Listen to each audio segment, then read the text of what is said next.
We're dealing with the biggest story of the millennium. Visits to planet Earth by alien spacecraft, successful cover-up of the best data, bodies and wreckage, for 58 years. The bottom line is I don't believe the claim of the Air Force that all sightings can be explained. This is the biggest secret in the history of the human race, and particularly in the history of modern government. We are being engaged as a planet and as a species by other beings. The Canadian government is how I actually proved that the U.S. government was covering up their collection of UFO sightings and records. America and Britain have made it very clear to a lot of countries who have the same sort of sightings and the same resources that this is something that they better not let out, not until we say it's okay. If we would get off of this ego trip, this Western scientific ego trip, we would not become the virus of the universe that we are. Nobody really wants us out there. The dependence on oil could be ended overnight. We're being slowly conditioned to understand that there is life outside this planet and that we probably live in a universe and a galaxy teeming with life. I had my own UFO sighting and said, well, case closed. There's nothing like seeing one for yourself to end the debate. I'm absolutely sure that we are not alone in this universe. We invite you now to come with us upon a great and wondrous journey, an adventure perhaps into your very own past, present and future. See and hear the real stories, and most importantly, be introduced to the actual individuals who have volunteered to come forward to speak the truth.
Do flying saucers exist? Are extraterrestrials real? Is there a government cover-up? For nearly 60 years, denial has been the only official position of the governments of the world relative to UFOs, alien abductions and extraterrestrial contactee reports. Endless debates have raged over the thousands of documented cases that have been brought forward without official recognition. Some have been monumental incidents involving hundreds or even thousands of people. Roswell, New Mexico, USA, July the 4th, 1947. A flying disc crashed. The debris and alien bodies were flown to Wright Field Air Force Base in Dayton, Ohio. Suffolk, England. Rendlesham Forest, December the 26th to 28th, 1980. A triangular-shaped object illuminated the entire forest with white light. The object had a pulsing red light on top and a bank of blue lights underneath. It left ground traces and radioactive anomalies. This was a multiple witness sighting by military personnel. Belgium. The Belgium Wave, October 1989 to 1990. Hundreds of reports of lighted objects frequently described as enormous and triangular in shape. Air Force F-16s chased many of these objects. The Belgian government cooperated with civilian UFO investigators. Arizona, USA. The Phoenix Lights, March the 13th, 1997. A huge V-shaped object hovered over Phoenix for 10 to 15 minutes, observed by tens of thousands of people.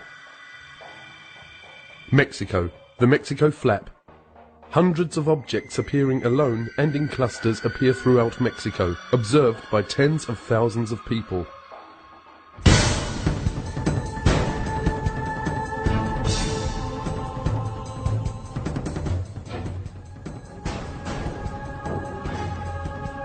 Flying saucers are real. On the Black Vault, you can download documents that prove that the United States Air Force bases have been breached by UFOs, their restricted airspace. that missile silos have mysteriously been shut down due to UFOs hovering over the base. I think you download that and you read it, you conclude, yeah, okay, UFOs pose a national security threat to the U.S. government. And in '52, I was an 8th grader and old enough to read for myself the big scream headlines that July about UFOs flying over the nation's capital and the Air Force planes not being able to catch them. They're there and they're paying attention. Incidents happened in the Soviet Union before it collapsed. Incidents happened all over the northern U.S., the ICBM bases, where they came down, hovered over the silos, played hell with the electronics. Pictures were taken. Hundreds of witnesses watched them. It's highly classified. You'll never hear that, except from whistleblowers and big mouths like me. Well, while I was attending Northrop Aeronautical Institute and working for Douglas Aircraft in El Segundo, California, I had heard about George Adamski, and one of the Sunday newspapers, he had his story and his pictures of contacts, plus pictures of his ships. Well, I had, by that time, seen so many during the day and the night that I felt I'd like to go up and meet this gentleman. On the weekend, he would entertain people who would come to see him, military people, engineers, scientists, people from all walks of life. He had taken some beautiful pictures of the scout craft as well as the carrier ships. I went up to see him. He had a 6-inch telescope that he used to take the pictures of the flying saucers. And in using that scope, when I finished, I was just about to take my eye off the eyepiece when there was a blue-white streak that went by, and I jerked my head up to see if I could see it, and I didn't. And I looked at his 15-inch telescope dome, which were a couple of 100 yards from his house. And there was a big flare-up blue-white light, and then it kind of closed back down. No noise. First I thought it was an explosion, but it was a little slower than that. And there was an elliptical flying saucer. It looked to me like it was hovering above the ground. So I heard it increase its frequency, and it got brighter and brighter, and it was really pretty hard to look at. And it shot straight up until it looked like one of the stars. If you've ever been to Mount Palomar at night on a dark night, boy, they're big and bright. And it stopped for an instant, and then it shot over the horizon over San Diego. We have more than one witness who have been involved in the tracking of these objects on radar. You know, many people say, well, look, if this stuff was real, why are there no radar reports? I said, we have them. We actually have the radar tapes from the FAA. This is not just UFOs, and this is not being visited by guys from other planets. I was to learn later that our security, our intelligence people, our military people concluded and learned we were not merely dealing with interplanetary visitation. We were being visited by guys from other star systems, which technologically, you know what that means. They're not just from another planet like Venus or Mars or somewhere. These guys are from other stars. I'm convinced after studies since 1958 that the evidence is overwhelming that planet Earth is being visited by intelligently controlled extraterrestrial spacecraft. In other words, some UFOs are alien spacecraft. Most are not. I don't care about those. Most isotopes aren't fissionable. I don't care about the ones that aren't if I want to build a reactor. If somebody who had the clearance to carry nuclear weapons or launch nuclear weapons saw these objects over a nuclear facility and reported it and have documents to prove it happened, this is dispositive. That's what someone who is wanting to look into this, who says, well, could this really be true and I don't know about it? They need to look at that, and we've assembled it. We have a 600-page book of top secret documents and the transcripts of these witnesses. We have videotapes. So I began watching the newspapers for any newspaper reports. I started buying magazines that had a UFO article in the magazine and collecting these, and from those I would get names and addresses. And I often called the people who wrote the articles to get them. Then I'd go interview those people myself, and if they took pictures, I'd try to get a copy of the picture, and frequently did. And then I began trading the pictures that I already had with other people that had pictures to get more pictures, and eventually built a library of pictures, probably the largest in private hands in the world. Is over 4,000 pictures of real UFOs. Now, if I can collect that many alone as a single individual working by myself, how many pictures do you think the government has got when every government employee is a potential investigator? Every agent on trained investigator, all collecting and contributing to the government file. They must have hangars full of pictures. What Air Force Manual 10-206 says is that a U.S. Air Force pilot who sees a UFO has to report it in a particular way and manner. They outline in this form exactly how to report it.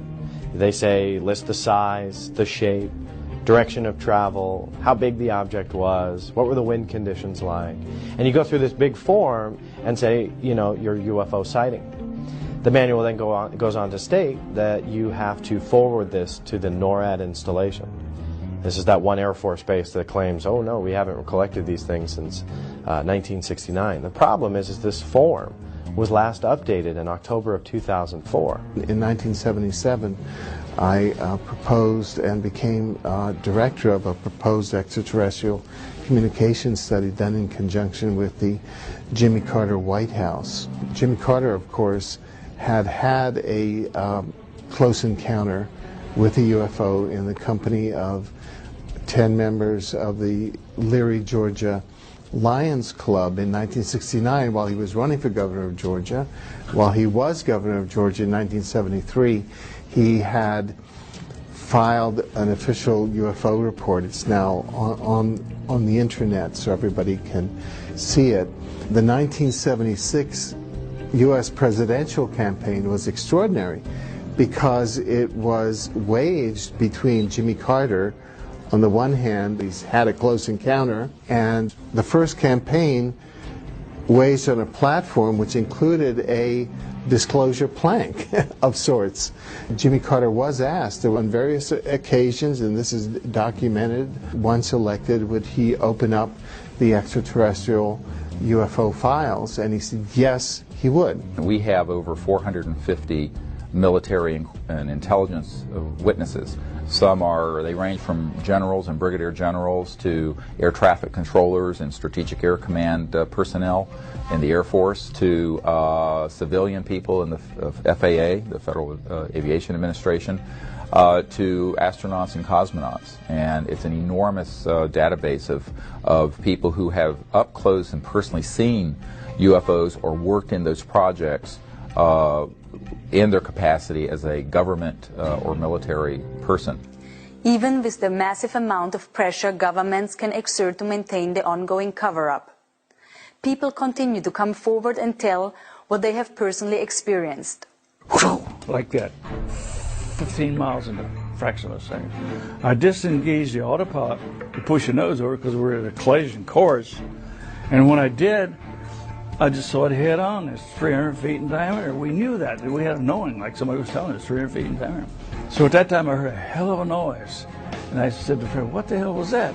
He said, well, the navigator and the radio man ducking fell, hit their head. One hit their head, hurt their arm. They were scrambling on the deck. So I thought it hit us underneath. So I said, well, where in the hell did it go? And Fred said, it's right over to the right. I can see it. I couldn't see it. So it drifted forward about 5 miles from it. It never got to the altitude that we were at, a few hundred feet below. I began to watch it. Well, we knew then it was a friendly encounter. They just wanted us to see him. So then I went to engage the autopilot again. The magnetic compass was doing like this. And the bird dogs, which is direction finder, the two bird dogs, they were pointing right at this thing, just vibrating like this. And there were a lot of electrical things in the airplane that went haywire. So I told Fred, did you see that coming? He said, it was close. It was doing this. And so I went back to the vacuum operator. That's the old airplane, the vacuum operator, hydraulic operator control. So I go back to that and set. So then we sat there and watched it for a while because it just paced us, stayed with us. And so the other crew wanted to land at large engines, so I had sent back. They came forward. Al Jones, which was the original plane commander, took my seat. And it was still there. He was watching it. And as I was walking back aft, he decided he was going to chase it. And so he disengaged. When I get back aft, I wanted to see how the passengers were doing. They're all on the right-hand side. They could see it underneath the wing. And then, I recognized the doctor back. He was a psychiatrist out of Bethesda, Naval Hospital, plus a lot of other things. So I said, I better talk to him first. So Cornell said, did you see what we saw, Doc? He grinned at me and looked me straight down. Yeah, and he says, yeah, that was a flying saucer. I didn't look at it. I don't believe in such things. When I was 16 years old, I was walking down the street in Arlington, Virginia, and saw 7 red light type UFOs over Washington that made headlines around the world. And since then, I've seen 8 alien vehicles on 8 occasions. The sightings I've had are more things flying right by or bluish-green orb things. I've had 5 sightings. Never reported them because I don't need the grief. But the trick is you can't mention the company name or be in company uniform. 2 of my friends, excellent pilots, one of them was a famous pilot, and they both got fired for doing interviews like this, but they were in uniform. Since I've been a child, I'm looking up into the sky thinking, is there more than just us human beings in this huge universe? And now I do believe there is more life forms, different life forms, and more dimensions than we can perceive. I've had several sightings. Probably the closest sighting would have been back in 1974. I was driving back between Ottawa and Montreal, going towards Montreal, and I remember going on the highway, and we came within literally probably several hundred feet of a huge ship. And at first, we were driving away here, and I'm thinking, am I really seeing this?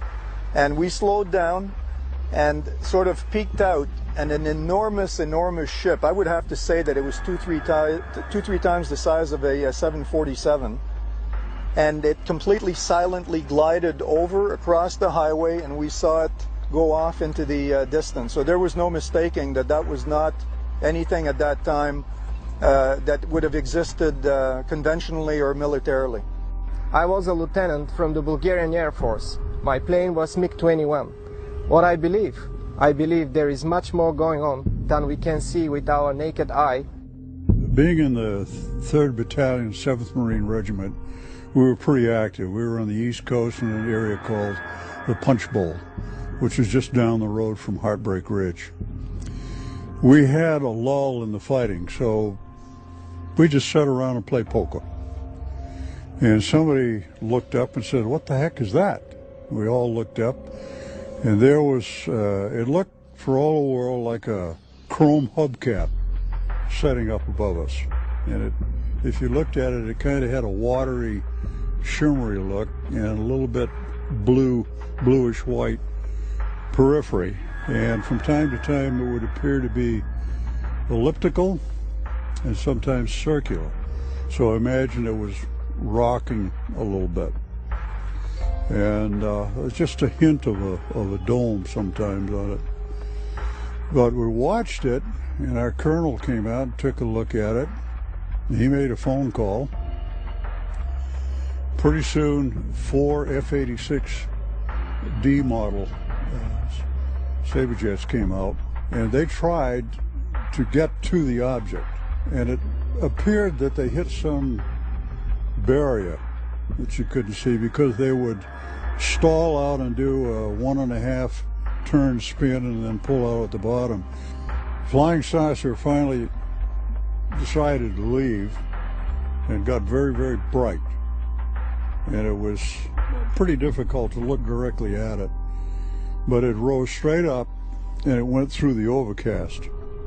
Now when it went through the overcast, there were 3 black rings that radiated from the flange of the craft and went from the flange of the craft all the way over the horizon with no sound at all. And what it looked like was somebody dropping a pebble in a glassy pool of water, and the rings were spreading out. In January of 05, 5:24 in the evening, I was driving south on Interstate 25, south of Denver, and I see this black object coming up the road, above the road, in the sky. And I thought, that's curious, what is that? As I get close, as we close, I see that it is a solid object. I thought it might have been Canadian geese for a start. I thought it might have been a piece of plastic blown up in the breeze like a kite. But I could see it was a solid object It was not affected by a breeze in any way. It was flying on a straight course. It looked black. It may have been some color, but because it was silhouetted against the sky, it looked very dark. It looked like a plank. It looked like a board, an oblong shape. It was bizarre. It had a couple of little bumps on the leading edge on one end. I thought, well, if it's just junk, that would be random, perhaps. It certainly wouldn't be symmetrical. And I looked out the other side, and sure enough, it had the identical bumps on the other side of the leading edge. So it was an anomalous object. Could I identify it? Heck no. I couldn't relate to it.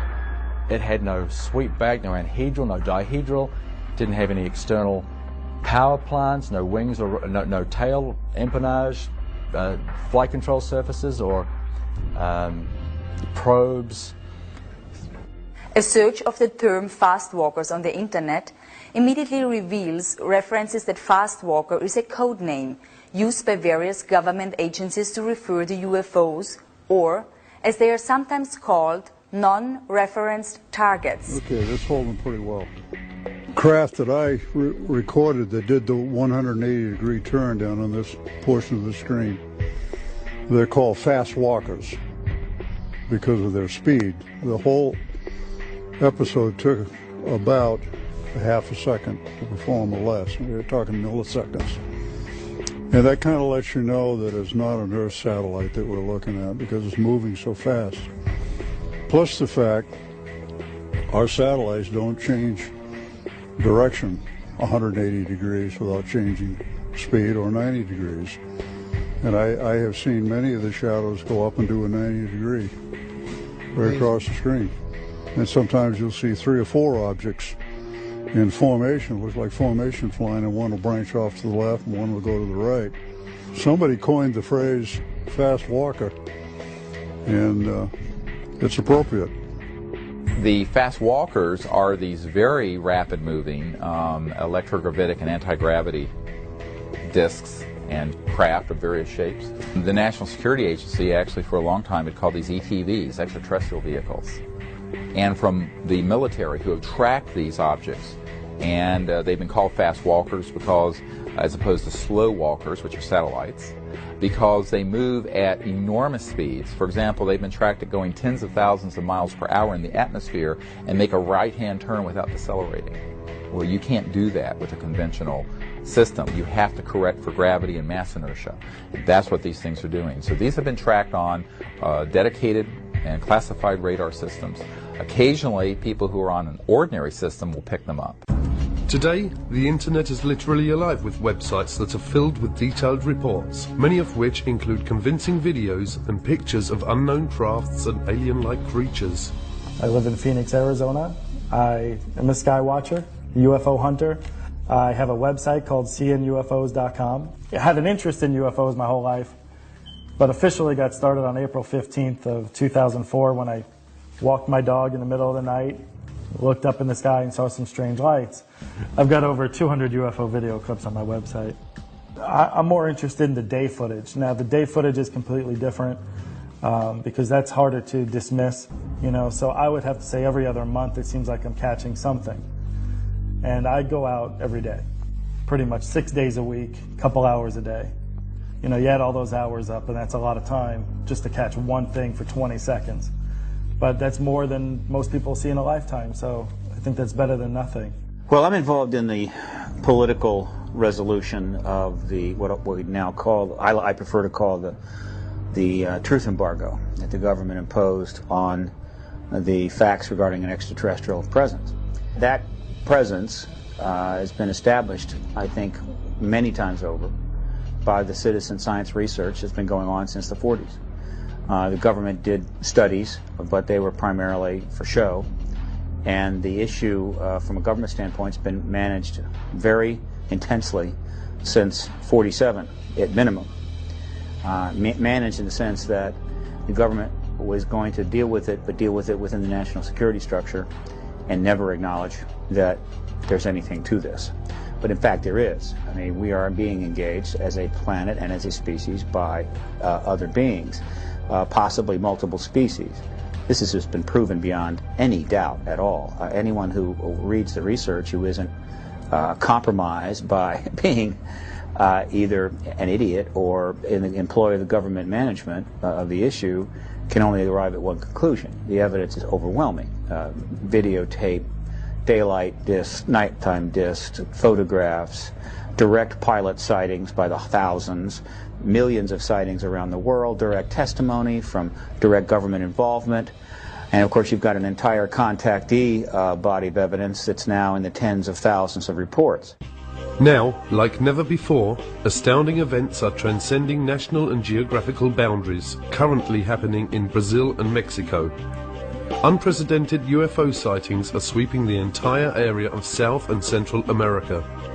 Does the key to understanding UFOs and aliens and their relationship with each of us lay in being able to simply perceive what is in a higher spectrum, like seeing the infrared range or other dimensional frequencies? Images gathered from infrared cameras in Mexico and the special cameras used in Brazil seem to indicate that the aliens and their crafts may in fact be all around us. Jaime Maussan is one of Mexico's foremost journalists. Internationally known and respected for more than 3 decades of journalistic work, his investigations and reporting in the UFO field have made him an icon to UFO researchers worldwide. Jaime's weekly network television show, 60 Minutes, in Mexico reaches millions of people each week and regularly carries segments on the subject of UFOs. This flap has been recorded in video. It means that we have evidence to prove that something is really happening in the Mexican Republic.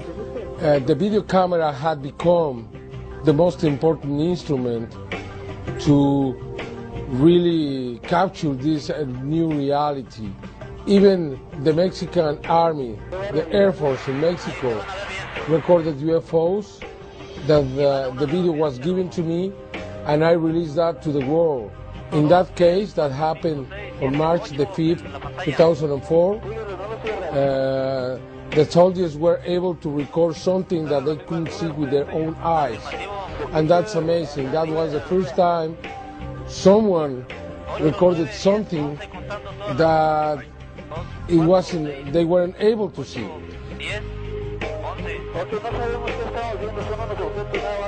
With Jaime Maussan aboard a plane coming from San Antonio to Mexico City, flying over a place called San Luis Potosí to film a UFO following the plane.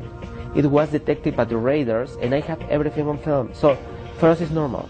Maybe because we're searching for it. Maybe because we are trying to look for this reality. Maybe they are following us. I don't know, but it happened to me that at least 50 times, maybe more. There are objects that we cannot see with our own eyes, but they are there, they are watching us. In the last months in Mexico, after thousands of videos, we have been registering some of the most spectacular videos. You can see hundreds and hundreds of objects making formations and flying together, exactly the same thing that you can see in the military video. These formations moving at the same speed, in the same direction, at the same altitude.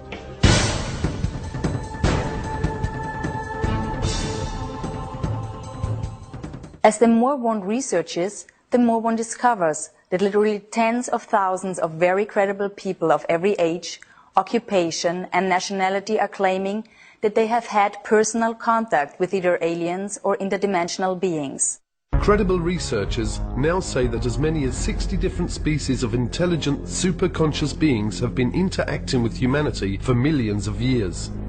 Physically, they're humanoid. Their skin is as white as a piece of paper. Throughout much of their adult life, they're the same height that I am, 5'11", 6 feet tall. Their eyes are perhaps twice as large as ours. They're typically blue eyes with white pupils, although when they get older, especially the men, their eyes take on a pink shade. Their eyes stretch further around the sides of their head than human eyes do, and their ears and their nose are only about half the size of human ears and noses, and their ears lay back along the side of their head more than a human does. Their lips are not as prominent as humans, and they don't have teeth. They just have ridges because they're plant eaters. They don't eat meat. How can we know for sure exactly how many extraterrestrial races are visiting us or interacting with humanity? I mean, there are different sources disclosing some of that information. I found none the most credible to be whistleblowers, people who have worked in these various secret projects who in some way have kind of been given information that gives them an idea of exactly how many races are here. One of those sources is a sergeant who worked for 22 years in the Air Force, Clifford Stone, and he was involved in these top secret projects that involved the retrieval of crashed discs. And in that process, he was able to get quite a bit of information on how many extraterrestrial races are visiting us. And he came up with the figure of 57. Others have come up with slightly more. Another prominent whistleblower or a former employee of the CIA is John Lear, and he talks about over 60 races that are visiting the Earth. On one night, I saw between 200 and 300 different tall white individuals. There were so many I couldn't count them, lined up along the mountains to the east up along where the ammunition bunker was. On the night that the tall white lady known as Pamela was supposed to finish her final exam to be head of the technology transfer team to go into Livermore. In amongst those 200 or 300 tall whites, and that's just an estimate because I couldn't, it was a crowd of people and I couldn't count them all. There were also American Air Force personnel, nobody below the rank of colonel. There was like a 4-star general, a 3-star general. There were several of them. There were also several American government people in civilian clothing over there. Could it be possible that our universe is not only immense, but that it is full of life, and that there is a great diversity of this life spread throughout our own local galaxy and even our solar system? Equally outstanding is the recent revelation by the government of Brazil of their intent to turn over the official UFO files dating back to as early as 1954 to the people of Brazil. Well, the Virginia case is probably the best well-documented case that we have in Brazil and probably in the world. Yeah, you know that over 80 witnesses came forward, first-hand witnesses came forward during the first weeks, and they are still coming after it happened. During all these years, we still keep getting witnesses that come forward and tell us pieces of the big story that we know that comprises the capture of at least 2 alien creatures in the city of Virginia. We know for a fact, because we have it all documented, plus the witnesses have confirmed and cross-confirmed that one alien was captured in the morning of that day, which was a Saturday, about 10:30, by a fire department and some personnel from the army. Another creature was seen at the same day by middle afternoon by 3 girls. It was them who called the attention of all the city to the fact that strange creatures have been seen, because when the first one was seen and captured in the morning, it didn't draw too much attention. But at the afternoon, when the girls saw another creature and then spread the word to everybody, we saw the devil, that's what they thought they saw. That night of the Saturday, January 20, 1996, that second creature, probably the same one saw by the girls, was also captured by a police troop, a police car, actually a military police car with 2 policemen inside.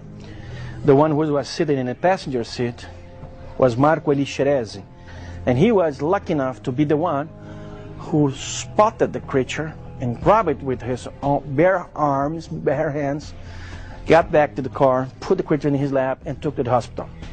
25 days after that, he died on February 15 of some bacteria attacks, proving that his immune deficiency system was absolutely destroyed. And army personnel and authorities kept it all secret for lots of time until the UFO researchers started protesting along with the press, and we did so much pressure that eventually information was released about it. The exobiological aspect, that the probability of life out there has actually increased over what it was in 1950. And the indication that there may be ways of traveling faster than the speed of light so that, hey, they can get here from there.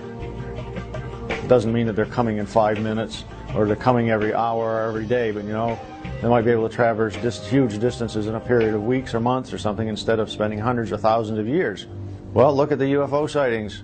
Maybe they provide the answer that they are here. There was talk in the war room about a study that was underway. And this study became initiated in 1961 as a result of an event that occurred early February in 1961, where a flight of unidentified objects were flying from the Soviet sector to the east over the Warsaw Pact, toward the west over the NATO lines. These objects were very high, they were very fast, they were in formation, they appeared to be circular in shape, and they were obviously under intelligent control. They came in a formation of, well, what appeared to be almost 100 of them. And they flew in formation at a high rate of speed from the east over NATO, over the Channel, southern coast of England, where they turned, flew north, and disappeared from NATO radar over the Norwegian Sea. We found out that the Soviets had gone on alert, the Warsaw Pact had gone on alert because they picked them up. All of our Air Force and radar sensory devices picked them up. NATO thought those objects belonged to the Russians. We found later that the Russians thought they belonged to us. Both forces were to find out later that they didn't belong to any of us, that they belonged to somebody else. And of course the big question is, who the hell do they belong to? Who are they? What are they? Where are they from? They demonstrated incredibly high technology. There were not jets. There were no contrails. They were circular, they were metallic, and they were in formation. They moved, obviously, under intelligent control. NATO SHAPE, Supreme Headquarters Allied Powers, initiated a study in 1961, which was underway when I arrived in '63, to determine what the hell these things were. Some experts now claim that societies exist in our universe at every conceivable level of social and spiritual development. Societies and civilizations that express themselves in countless manners of physical forms and spiritual ways. Have great wars and conflicts occurred within our own solar system? Does our true planetary past include rebellions and disputes that have raged throughout our heavens? In our distant past, have massive spacecrafts rained destruction down from the heavens, ravishing continents and destroying advanced civilizations? Genesis 6:1. When men began to increase in number on the earth, and daughters were born to them, the sons of God saw that the daughters of men were beautiful, and they married any of them they chose. The historical record is plain. This has been a phenomenon that's been around since our recorded history. The Vedas, the Hindu Vedas, which are among the oldest writings in the world, talk about the flying Brahmas and how that they were used to launch weapons and blow up cities and all this stuff. You know, again, we've got Ezekiel, and it just goes all the way back. So they've been here all along. If their game plan was like an Independence Day type invasion where they're going to blow up everything and eat everybody or whatever, it would have happened long before now. My main question was, is God out there too? If God's on this planet, is he out there too? And those questions were answered by reading the Bible. And that really set me on this journey to understanding the abduction phenomenon. What is the reasoning for this? Who's doing this? And all of those questions that we all ask. We think of aliens and we think of angels as, you know, divine beings that we have no idea of and we don't see, we don't communicate with on a daily basis. But it is not only the Bible and other holy works that are filled with references to UFOs and extraterrestrials. Drawings, paintings, stone carvings, and even coins reflect strange humanoid-like creatures and their flying crafts. Serious researchers now say that the real question is not whether there are abductions occurring, but are there abductions to help or to harm us? And the Greys were authorized to, sort of like a Noah's Ark, to develop a full genetic and DNA bank of all flora and fauna on this planet so as to replant it centuries down the road after the catastrophe. Can you imagine any president, whether it be Bush or Clinton or whatever, standing before the public and saying, yes, I am aware that we have this joint program with some aliens to upgrade our biological computers, to build better bodies to house our souls in future incarnations. They can't talk about things like that. He wouldn't be able to do the job we hired him to do. What we know of the reptilians by a number of abductees, contactees and also whistleblowers is that there seems to be a lot of evidence supporting the existence of this race of beings on the planet for thousands of years. In other words, that we might consider them to be an indigenous Earth species, an advanced non-human species that has lived on the Earth for thousands of years and actually may have played quite an important role in the genetic manipulation or engineering which supposedly has happened when it comes to humanity. There are various groups and individuals, species, who from time to time come and visit this planet, zoop around, and I think that to try to ascribe any one particular motive to them is tantamount to us looking up at the air at a Boeing 767 aircraft and saying, are those people good or bad? You know, you just can't ask that. It's a group of people, a group of intelligent beings. Some of them are good, some of them are not so good.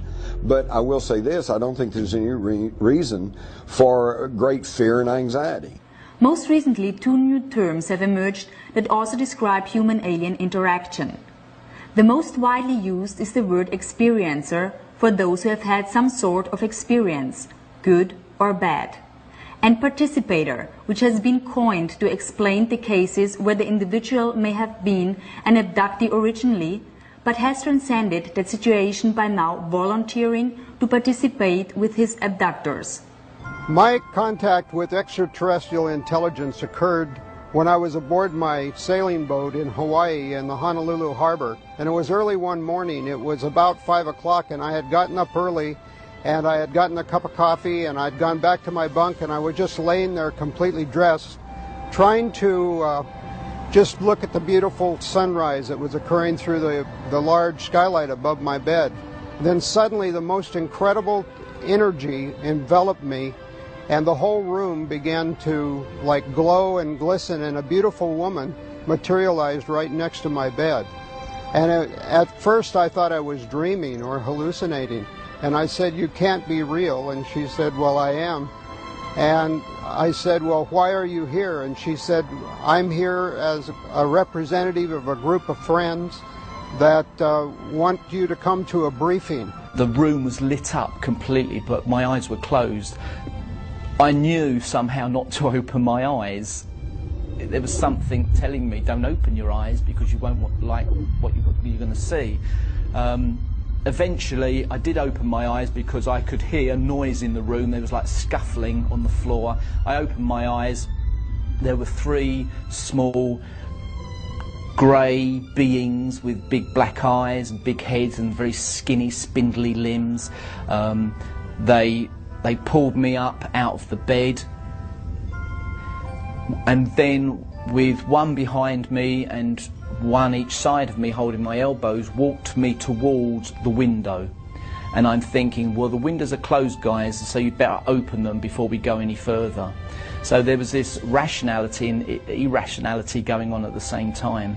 I boarded what could be called a saucer. It was some type of an interdimensional vehicle that took me to the briefing that was occurred on a planet, the local planet here in our system. It was Jupiter. And the whole planet just radiated with the energy. And I spent time there with these incredible people or beings, and I got a glimpse of mankind's destiny or future as it was possible. And as we approached the window, I closed my eyes, and as I did, I felt this stickiness.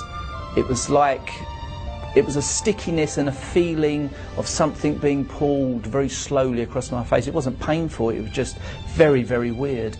I opened my eyes because I felt cold, I felt wind on my face, and I was aware that I was now floating outside of the window, 3 stories up, looking down at the car park with a very bright light above my head. I couldn't really see what was above my head. I was just aware of this very bright light, one little grey on each elbow. I was aware of them, and we floated up into the craft. And people have said, well, then you were abducted. And I said, no, I went very willingly. And they've also asked, how can you tell if you were to meet an extraterrestrial? And I would have to say the energy field, because when they're in your presence, they absolutely resonate at a frequency that's so much higher. And it can only be described as, dealing with them could be described as ecstasy. I had been taken in the middle of the night while I was asleep, and I was asleep through the whole thing until all of a sudden I felt some pressure going up my nose, and it startled me so much that I opened my eyes. And when I opened my eyes, I saw this large-headed being with gray skin, large black eyes, and small other features that was looking down at me. And he had long fingers that he was using to hold this instrument that he was using to shove up my nose. I feel knowledge is power. And someday, maybe next week, maybe tomorrow, maybe 5 years from now, we're going to get all of the proof we need that somebody exists. Hey, an ET might show up and I might actually get an interview. The point is that the more we know about this subject, then less legend can take over. If you see a craft hanging near you, don't get out of the car, don't stop the car, don't see what's happening. If you see one coming towards you, you don't have to be an abductee. If you don't want to be, they go away, evidently. We have tens and tens of people telling us, said, I don't want to do that anymore, and they let them go. What we call abductions, or certain categories of abductions, took place as a result of an authorized genetic upgrade of the human race, trying to get us out of our warlike ways and ecologically ecocidal ways.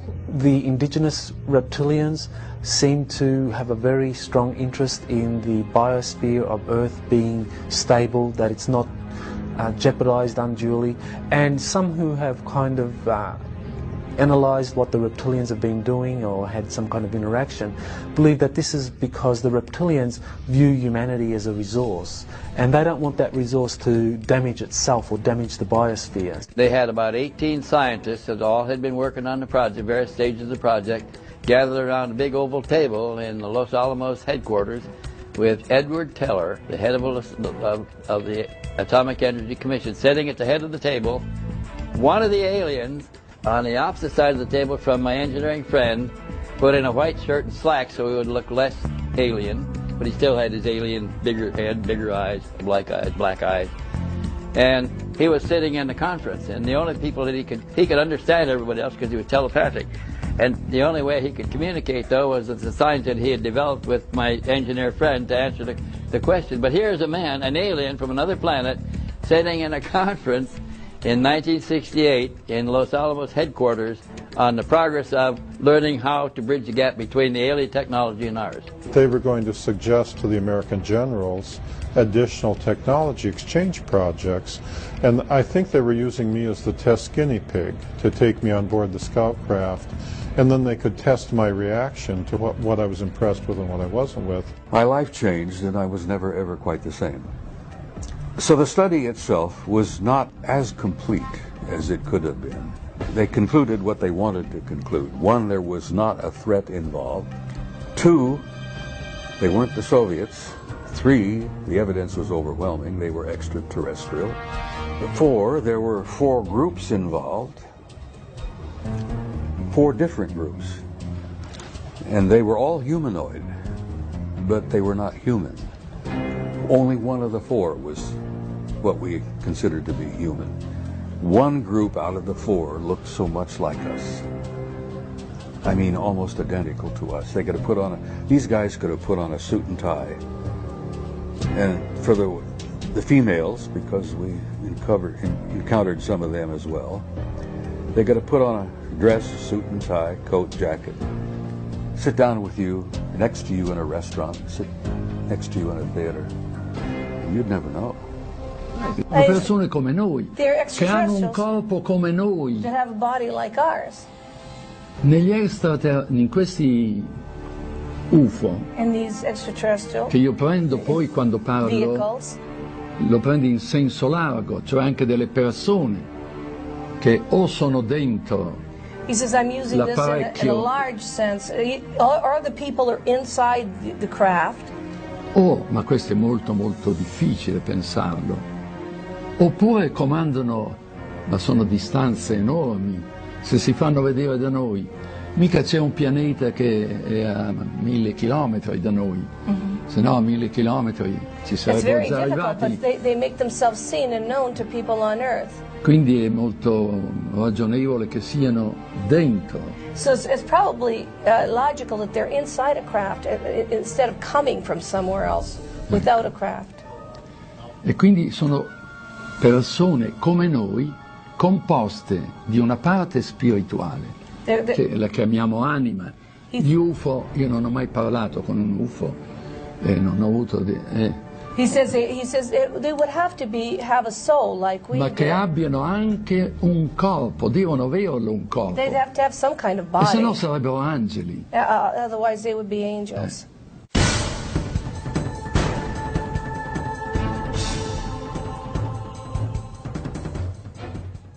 How can countries, one of which actually borders with the United States, be having UFO visitations by the hundreds when other major nations of our world insist that they are not? And even more importantly, how can these countries' governmental policies, both official and otherwise, be that they never have had UFO or alien contact? The only logical explanation is in fact that governments are willing to lie. For the past 9 years, I've been researching into the United States government files on what they have on the UFO phenomenon and all sorts of different conspiracies.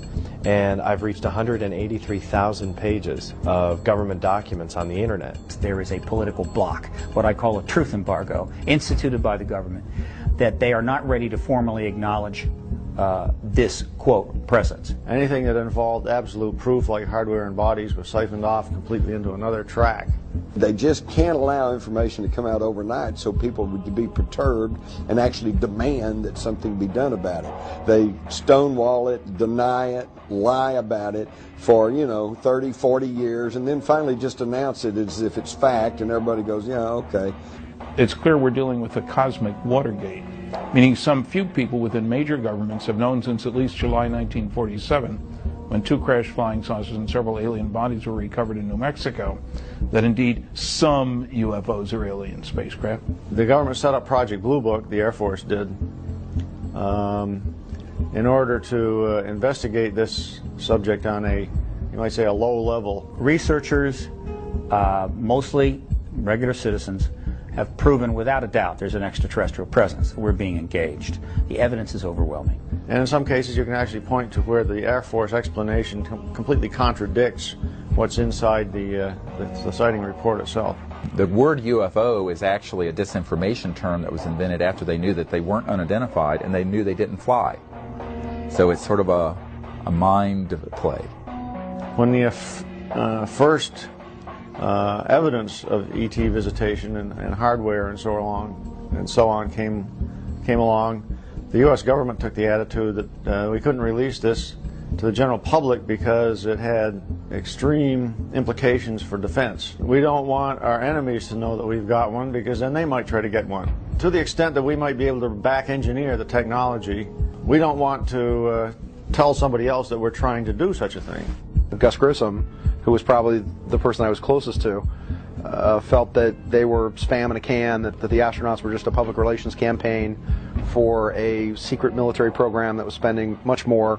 The military space program was getting, was a gleaming jewel compared to the junk that NASA was getting at the time. You can get a certain amount of information out through the large media, but it's very superficial, very brief. That's what we found. The in-depth sort of disclosure of what's really going on, who's behind it, what the agenda is, that is almost always stopped. Or if they try to do it, it gets turned into something ridiculous. I almost hate the term UFOs because they really aren't unidentified to the people that know what's going on, or the researchers too. But it's what a lot of people that have the answers felt it was safe to come out of the water, so they're putting out their information on the internet, disguised or whatever. But so these other agents, per se, they're scanning all the time to counteract what's being said by other people from Intel that think it was safe to, okay, we can put this out, or they feel like it's the right thing to do now. Enough is enough, mankind has a right to know type thing. When I worked for Douglas, I was assigned to the Douglas Skyrocket. They wanted me to wire up a camera out on the wingtip that looked through a quartz window back at the canopy so that they could monitor the pilot to see what he was doing. While I went through the hangar, which was secured, there were two gentlemen in there. They introduced themselves. One was Naval Intelligence, the other one was CIA. And I started working, doing my job, wiring up the camera. While they sat around and talked, it became very apparent to me that they were there for that purpose, to talk.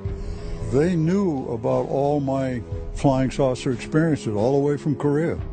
They told me intelligence, CIA intelligence group, had 3 intelligence digests, flying saucer photographs, witness documentation from all over the world. And they said that I should probably try to get those 3 copies, and that's when I wrote Admiral Freeman. And wasn't able to get the documents, incidentally.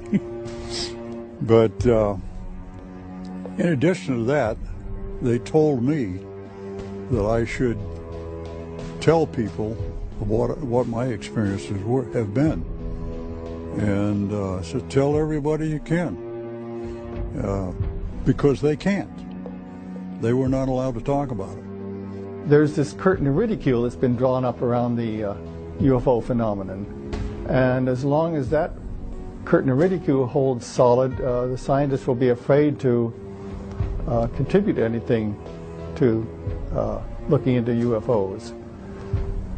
And part of that curtain of ridicule involves the fact that hardly any decent papers have gotten into the refereed scientific literature.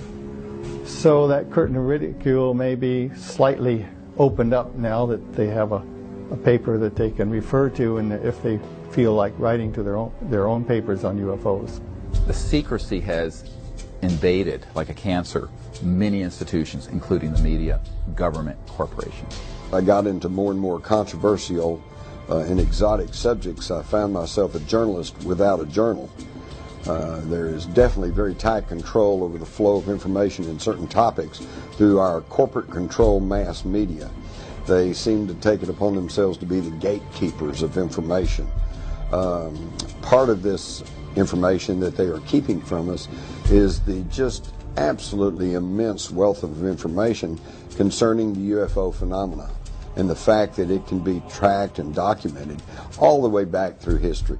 The only institution that is more corrupt than what I'm describing as this rogue transnational kleptocracy is the major media. worse than the Congress, worse than the White House, worse than anything at the normal level of clearances at the Pentagon, is big media. Big media does not report the truth about these things because they are not free to. And we think in the United States and in the Western world we really have a free press. We have a free press on everything that's not important. On the really important issues, it's very controlled. And this is the most important issue. This is the biggest secret in the history of the human race, the known modern history of government. And they have cooperated with keeping this secret. How is this cover-up contained and maintained through international borders? And if it is, are their motivations the same? The best guess is that since America has such overwhelming economic power, the only worse thing than America being mad at you is for America to ignore you.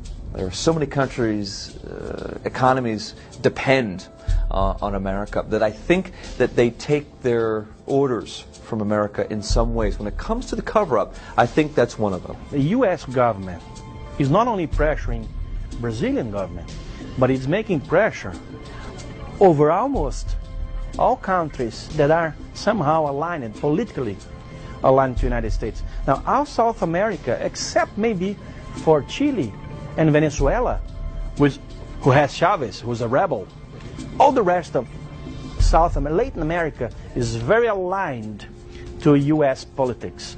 So all these countries will do just exactly U.S. President tells them. It is keep this under wraps. Recent media polls show that over 100 million people in the United States alone believe that there is some form of extraterrestrial life. 45% believe that the Earth has been visited by extraterrestrial beings. Nationally known journalists continue to turn a deaf ear to the public's demands for true investigative reporting on a daily basis, accepting instead the dribble of denial from numerous government agencies as fact, while refusing to interview the legions of researchers who have made serious scientific investigation of UFOs and alien contact their life's work. What else are the governments of the world not saying? What if there is positive proof that UFOs do in fact exist? What if that proof has existed for years, but has been hidden neatly within the fabric of a system of lies and grand deception? We need to be very concerned about the way in which this whole area has been managed by the national security agencies responsible. By maintaining secrecy, keeping people in the dark, it means that we really don't know whether this secrecy and withholding the information, withholding the technologies from the general public arena is really for the best interest of all of us. The problem has been since the early 50s, and I have the government documents. The United States government has instituted a policy of denial and control over the information. Nothing happening there, folks. Nothing happening there, folks. And if somebody persists in saying, but I saw it, then they're ridiculed. You've got a screw loose. Something's not right with them. This is absolutely just unconscionable in a country that pays lip service to freedom and individual liberty, because there have been so many people whose lives have been wrecked, whose families have been wrecked, because of this policy of denial and ridicule over a phenomenon that has happened worldwide for centuries. Disclosure has a very defined definition. It means the formal acknowledgement by the governments of the world of the extraterrestrial presence. As fellow inhabitants of planet Earth, we live in a rapidly changing world. The advent of modern communication networks and the internet has made maintaining the UFO cover-up a difficult and demanding undertaking. Brian Vike of HBCC UFO is the #1 UFO website to send information to. Him and Rents and UFO Casebook are the 3 places that I always send my footage to, because they will only put verified sightings on their site. They just won't put junk up there. And I know they get over 3, 4, up to 10 million hits a month. For over half a century, the United States, Great Britain, and a host of aligned countries have been able to maintain a vast web of secrecy over what is actually happening worldwide relative to aliens, or what are generally known as EBEs, extraterrestrial biological entities. But that is rapidly changing, and disclosure The lifting of the truth embargo is now taking place. I'll be getting over 500,000 hits this month, but the interesting thing about that is that a couple of thousand of those hits each month are from the military. As far as sharing information on the internet, that is the best way to do it, and probably the safest way, only because I know I've sent DVDs to people and they haven't received them.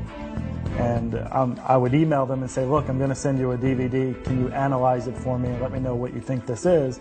And 2 weeks later, they'll email me and say, I never got it. I'm just waiting for that day when they come knocking on my door and want to talk to me about it. But until that day, I think they know who I am. I think they know we're here. I think this is the way it's going to be done from here on out. Because the military definitely doesn't want to talk about it anymore. Because everything at night to them is a flare or an airplane. On the contrary, we have all this evidence that shows otherwise. Like the dawning of a new day, the internet is quickly sweeping away the darkness. The truth will not be stopped.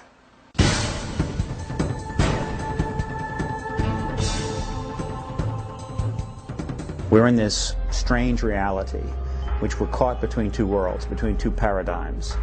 And the bridge between, or the door between these two paradigms is what is now called the disclosure event. Recently in Washington, D.C., a press conference was held in conjunction with an international event, the X Conference, where a panel of eminent scientists and researchers broke the silence and spoke out and called for a full international disclosure and an end to the truth embargo relative to UFOs and extraterrestrials. If I was an in-the-know person, high up in government or finance, and I knew about the extraterrestrial issue, and I knew about sequestered technology, and I knew what it could do when it was released, my position would be this: let's keep that technology under wraps as long as possible, while we sell as much of the rest of the oil as we can for as much as possible. And then we'll take that money, and we'll use that to own the extraterrestrial technology. Right? The point is, there's always people in the know and out of the know. Sometimes it's about stuff, and you're in or you're out. But there are some things you can't have the in the know and out of the know.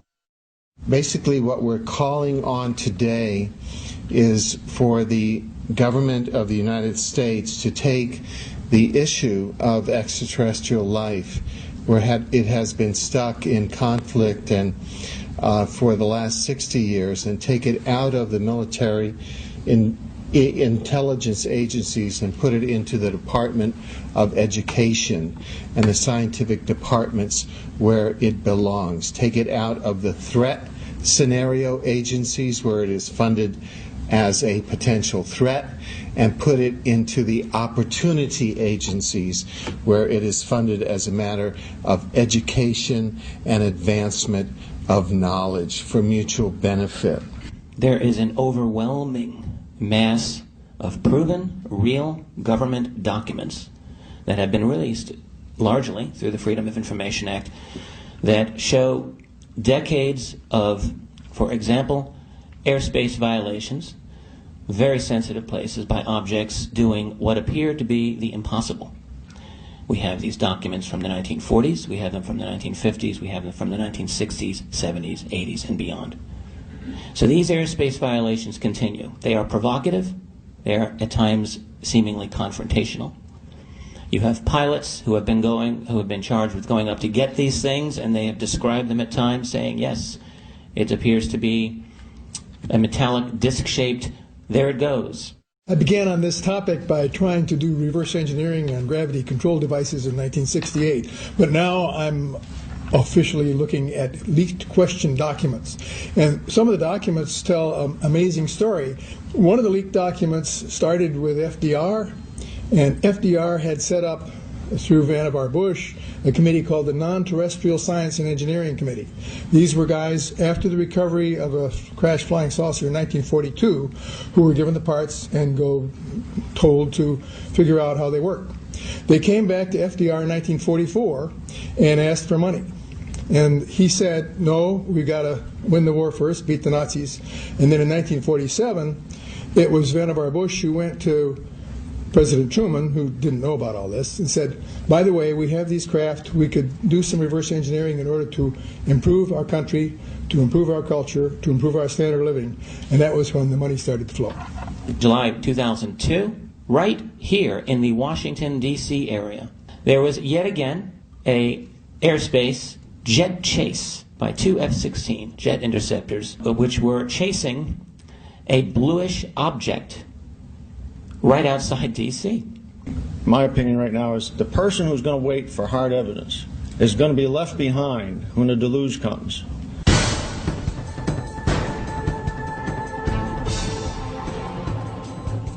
Exopolitics offers a bridge out of the permanent warfare state, the permanent warfare economy, out of the permanent warfare industry, into transforming the permanent warfare industry into a cooperative, peaceful, space-age society, integrating with universe society. So I began to look outside of the kind of conventional sphere. I began to explore theories for what it is that really is driving international politics.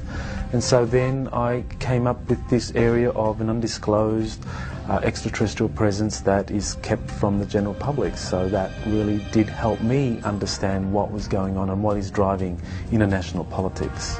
What's important is the structural blinders and the structural belief patterns and the structural paradigm. If the exopolitics model can come in and establish itself as the dominant paradigm, such that structurally within academia, the Earth is no longer flat, it is now round. Intelligent life no longer ends at the geostationary orbit. The universe is now highly populated.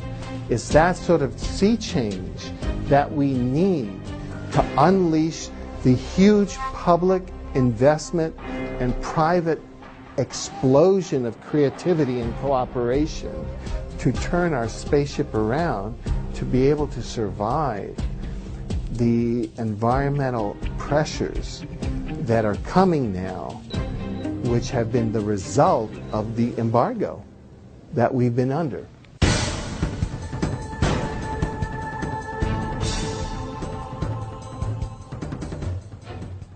Are we, the people of Earth, on the verge of technological destruction? Has our use and testing of nuclear weapons already triggered an interdimensional countdown that is now moving us as a planet towards some kind of interstellar intervention?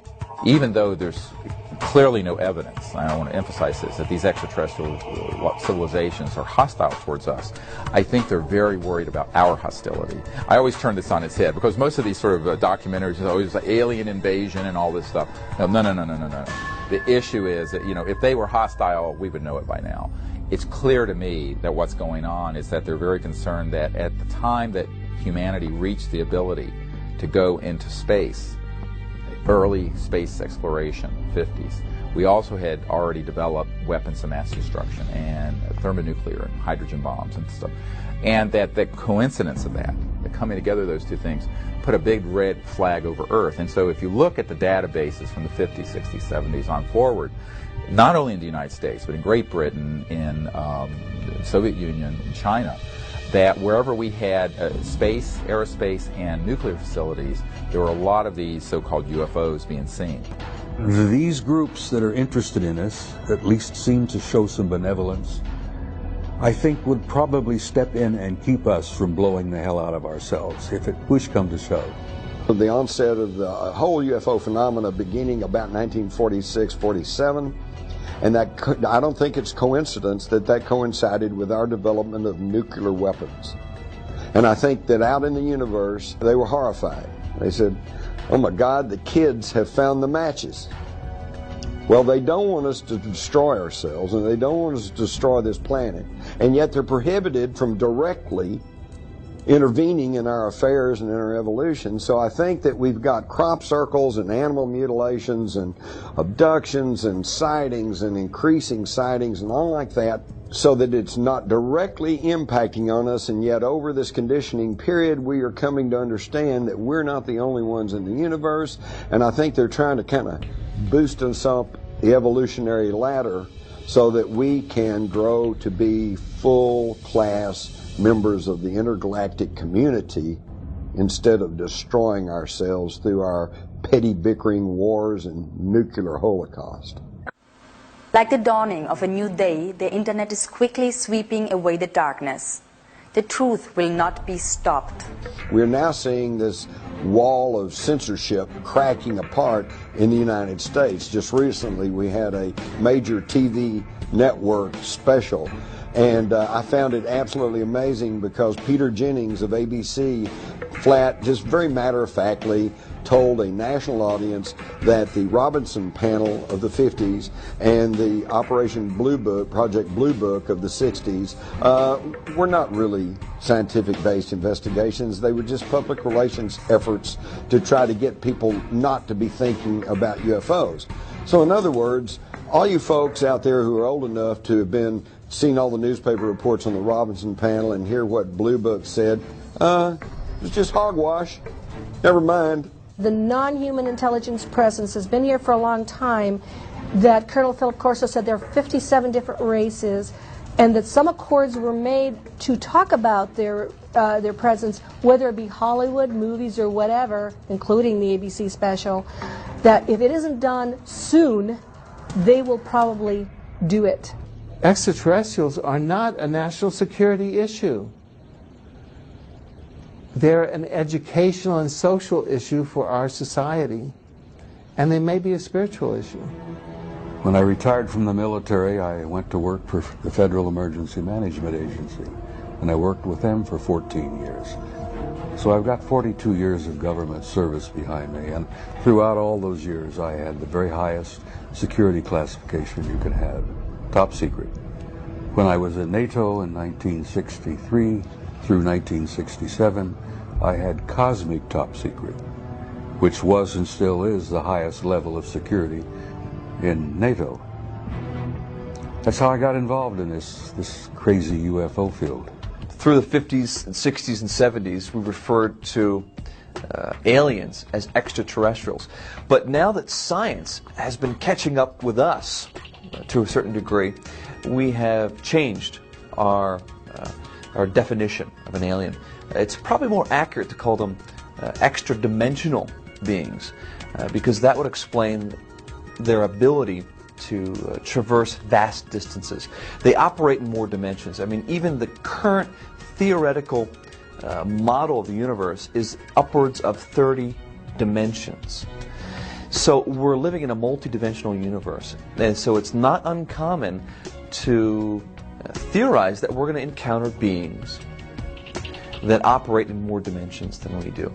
And that would explain a lot of the phenomenon related to UFOs, how they're able to appear and disappear, move very fast, do all the things that the ETs go, walk through walls, have remarkable psychic abilities and sort of communicate telepathically. It would really go a long way to explaining the phenomenon surrounding it. What looks like magic to us can really be explained through extra dimensionality. Are any of us really prepared for the kind of paradigm shift that would come with not just disclosure, but with contact and communication with intelligences from other worlds? Is it possible that as a species we have reached the point that our minds actually filter and generate acceptable constructs, which all too often become our day-to-day realities? There is so little of your reality that is really based on truth that it's just stunning. Ho sentito dire che ci sono altri mondi abitati. I've heard that there are other worlds that are inhabited. E Padre Pio rispose. And Padre Pio answered. E che vorresti che solo noi, in questo piccolo pianeta che è il nostro mondo, amassimo Dio, ma ci saranno tanti altri mondi nei quali ameranno il Signore. Would you believe that it would just be our tiny world that would be giving glory to God? There has to be many more worlds, many more planets that exist with inhabitants that would be giving glory to God. It is not just us. If I told you that the very nature of the moon and Mars and most of the planets in the solar system is being kept from you for specific reasons, to make you think that you're completely alone and that these planets can't be colonized. Back in the 50s, the big question was, do they come from Mars or do they come from Venus? And by the 60s and 70s, we had gotten a little more sophisticated in our intellect and our thinking, and the question became, well, do they come from Alpha Centauri or Zeta Reticuli 4, you know? Well, and then now we're up to today, and we've got even more sophisticated, and now the question is, do they come from another planet, or do they come from another dimension? Or are they perhaps time travelers? Do they come from another time, okay? And in my study of all of this, I have kind of come to the conclusion that the answer is yes. The more you know about this field, it becomes almost paralyzing, because the more you know, the less you know. The more you know and the more open-minded you are about this, the more you realize that every answer you find just leads to a thousand more questions. Vast sums of money are being siphoned through these different agencies into the coffers of the CIA, which then forwards this money on to the DOD, and this money is funneled through the DOD and goes into the black projects which the DOD has direct oversight over. So the CIA is kind of like the bagman. It collects the money, it goes to the Department of Defense that actually administers how this money is going to be spent on different black projects. So the size, how much are we talking about? I think the best indication for just how much we're talking about here are the auditing irregularities that the Inspector General of the Department of Defense has himself identified. He identified in 3 years, it was 1998, 1999 and the year 2000. In those 3 years, we identified on average $1.7 trillion could not be accounted for in the Department of Defense budget. In other words, this was money that was being moved around in ways that could not be accounted for. And I think what that indicates is the true size of the black budget. We're looking at an infrastructure that is funded by as much as $1.7 trillion a year. Now, when you consider that the whole Department of Defense budget officially is just over $400 billion, we're talking about a vast infrastructure that is 4 times greater than the entire Department of Defense budget. As Jack Nicholson would say, you can't handle the truth. Is it possible that ancient and secret societies exist that have always had the real but hidden information? And have they, as a result of their ongoing familial knowledge, been manipulating and governing virtually all countries down through the centuries? Researchers point to the Illuminati and the power elite and their use of propaganda as carried by the mainstream media. Many believe that these powerful few actually control almost all information by implanting false knowledge and beliefs into our human collective reality. Essentially everything that you would want to know has been covered up. From the electrogenetic magnificence of your DNA being a spiritual antenna to the Creator, to the most amazing Pythagorean mystery school mathematics that is essentially freeing to humanity, in essence also very, very clear that everything in our world is a divine creation, and as the math is the expressive tool of the Creator for creationism. The United States government, the leader of the free world, is totally controlled by a wealthy oligarchy. A small handful of people that are just super rich. Most of them are not even in government, but they tell the government what to do. These are the people who are behind the UFO secrecy. They don't care if you know there's ETs out there. But if you know there's ETs out there, then you will know that there is alternative technology. And this could upset their monopolies over energy, fuel, transportation, communications, pharmaceuticals. And that's what they don't want. After all, who would continue to pay all these ever-increasing prices for gasoline that's polluting the air, choking us all, killing our kids? Why would we do that if we knew beyond any shadow of a doubt that there was non-polluting energy sources out there? This is what it's all about. It comes back to the old journalistic adage, follow the money. Everything has been covered up. The toxicities of the pharmaceuticals. You're not learning the truth about vaccinations. You're not learning the truth about various medications. The pharmaceutical industrialists, which I prefer to call the military, medical, petrochemical, pharmaceutical cartel, essentially has control of the media, the mainstream media, and so it has control over the mass mind. And as a result of those powers that they assert, people are not given factual information upon which to make informed decisions. They're given propaganda, and as a result, the choices that people are making are genocidal. And I say genocidal with a strict definition, meaning the mass killing of people for economic, political, and or ideological reasons. And those pharmaceutical industrialists are intimately connected to those people who wish to control populations. They've published the literature, what their intent is, not only how best to control populations, why populations need to be controlled, but ultimately affecting the technologies that are in place to do just that. Currently, 50% reduction in general of the planet's population that has been targeted for elimination. The disclosure project is oriented towards putting together credible government documents and these witnesses so that there is an undeniable case made that this is real and not fictitious. It started really in early 1990s, and after I had briefed the President Clinton's first CIA director on this problem, it was made very clear to me that the executive branch of the U.S. government did not want to do this because, I'm quoting, the President was concerned he would end up like Jack Kennedy. I'm not kidding. That was said to me by President Clinton's closest friend. Could it be that much of what we believe is illusion? Is it possible that the history of human civilization is not as we have been told? Have we as people been purposefully dumbed down? And have our governments only served to strengthen the bonds that bind us to our ignorance, not only of our past, but of our present and potential future? Officials in these agencies no longer represent the best interests of humanity, but are now representing the interests of a particular extraterrestrial race that they have been compromised by. So we pay a heavy price if we don't make this open, if we don't bring in transparency and accountability into this whole process. It means that we don't know whether or not those that are behind the policies are actually implementing these policies for the best interest of humanity, which is what they claim, or for the best interest of a particular extraterrestrial race. Some of the questions that we must ask include: are there bases on our moon? Are there structures and life forms on Mars and many of the other local planets? Have our governments made deals and treaties with other life forms that affect the future of all of us on planet Earth?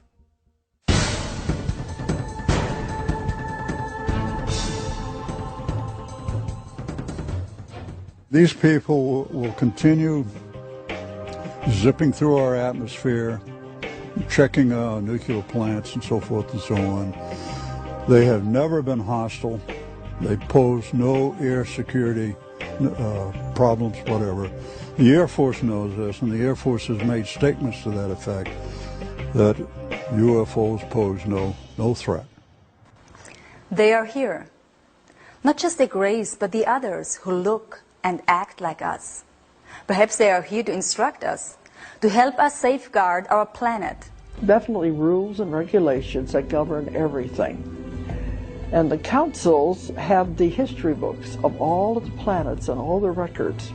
So when a planet reaches the point that it can support life, that's a very momentous time in the history of that planet. At that time, the planet is given its life charter. We're dealing with a big story.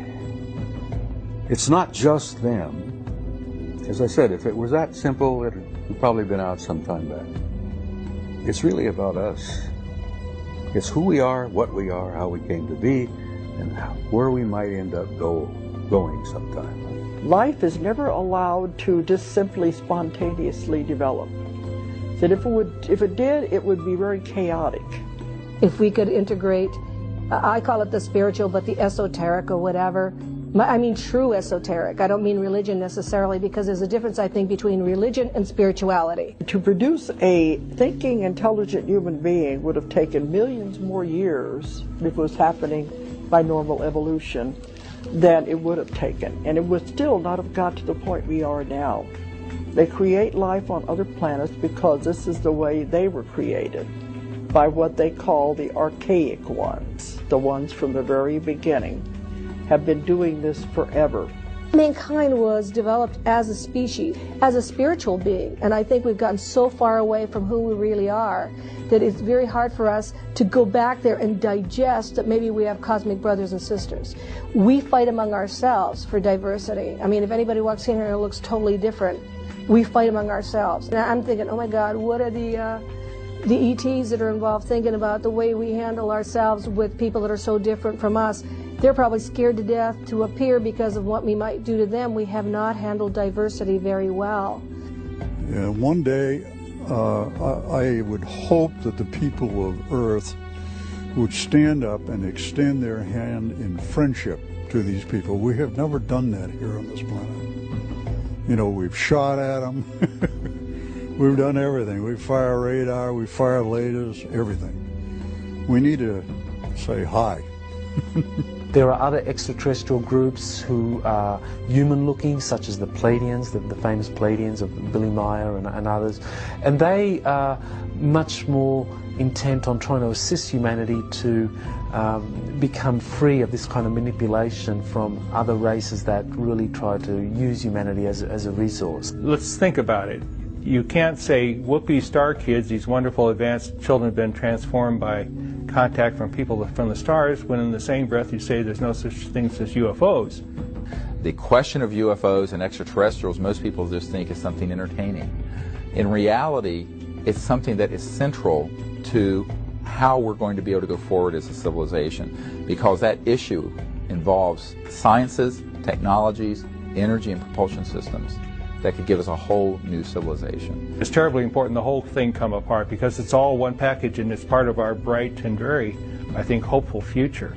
And I think of these star kids growing up and being our leaders, our presidents, congresspeople, senators, university professors, leaders in medicine and science and so forth. I think what brilliant and expansive future we're going to have, but we have to get from point A to point B. And this cover-up is just stultifying us in a very painful way. Is it possible that an intergalactic federation exists, and that this collective of different member beings are in the process of offering the people of Earth membership in a federation of planets? Most importantly for all of us and our children, some of these researchers say that acceptance of their invitation to federation membership would end all war, starvation and dependency upon fossil fuel-based energy systems for our entire planet. Part of the problem with the UFO cover-up coming apart, you've got to uncover the whole thing at the same time. You can't half uncover. And people who try to only look stupid. Degli extraterrestri le fanno per noi specialmente. But they're doing it for us. They are praying for us. Siamo la categoria più bassa che esiste. E allora abbiamo bisogno di preghiera. We are the lowest of the category in the evolutionary scale. He really believes that humanity is the lowest of the category of the evolutionary scale, with all the proof that he gave you of the ecological problem, of the war problem, of the choosing evil problem, and all that. This is his belief system. We all have a responsibility to find out what the truth is about something like this. And it is, people have to take responsibility for looking into what the truth is. We've put together the means for people to do that. Now people have to take the initiative, and we need all the help we can get. I would ask people to help us network this to anyone in any institution that can help. The reason this is so critical is that we've reached a point in our civilization where for us to go forward as a people, we're going to have to end this kind of illegal secrecy, and we're going to have to allow this information and these technologies to get out and begin to fix many of these large problems. I've always believed our destiny is in the stars. That's a hope that I have, that generations yet to come will travel out there and will become a part of that community. That's a dream that I won't live to see, but it's a dream I hold dear, that we'll make it, that we will survive as a species, because I think we've got some, I jokingly say, we have some good friends in high places.